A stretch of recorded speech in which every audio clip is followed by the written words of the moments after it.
മണിപ്പൂരിൽ നിന്ന് വന്ന ഈ അനാഥ ബാലന്റെ ഉള്ളിൽ എരിഞ്ഞുകൊണ്ടിരിക്കുന്ന കനൽ നാളെ ഇന്ത്യൻ ഫുട്ബോളിനെ ആളെ കത്തിക്കാനുള്ള ഒരു അഗ്നിജ്വാലയായി ഉയർന്നു വരുന്നു.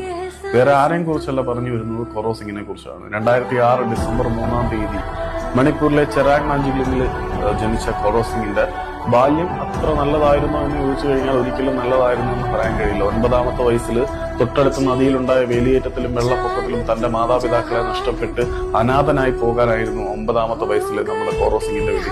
പിന്നീട് അദ്ദേഹം തന്റെ അമ്മാവന്റെ വീട്ടിൽ നിന്ന് ഒരുപാട് കഷ്ടപ്പാടുകളും യാതനകളും അനുഭവിച്ച് തന്നെയാണ് വളർന്നത്.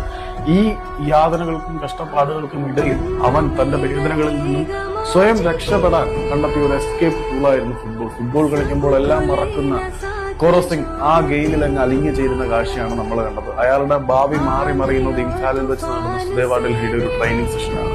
ആ ഒരു ട്രെയിനിങ് പ്രോസസ്സിൽ അദ്ദേഹം പങ്കെടുക്കുകയും ട്രെയിനിങ് പ്രോസസ് എന്ന് തെറ്റിപ്പോയതാണ്. സെലക്ഷൻ റൈറ്റ്സിൽ